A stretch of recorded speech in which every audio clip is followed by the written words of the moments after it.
Hey everybody, it's Neil and I am sitting here and I have an Eero Pro 6 and I have it plugged in up there, but what I want to do, and I got this box here, I kind of opened it so I could look and see how it works. I want to mount this to the wall so it'll just be hanging right there.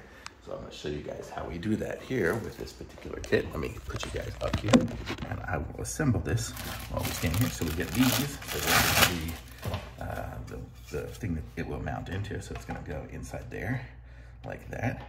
And then we get two different styles. So if we have if our adapter was sideways, it would be this way here to go there for the plug, but ours is up and down. So we'll use this one here. And the way it works is you just kind of have the little connections here, and it just goes, one goes into the other, and snap it into place. There, now we have a whole setup. And then we will just be able to plug the plug through there, and the thing will clip on here. So I'll assemble this here. Well, I can assemble it. I'll assemble it, and then I'll show you guys what it looks like.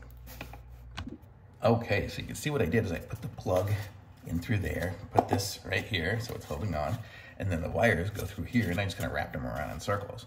And then I am able to just take this and plug it in to the wall like that, and that's it. Now it's ready to go, and it is plugged in and hanging there, and super awesome. So very good, nice, clean, and it's up on the wall now instead of just sitting down on a desk. So hopefully it'll get a better signal. So thumbs up, awesome.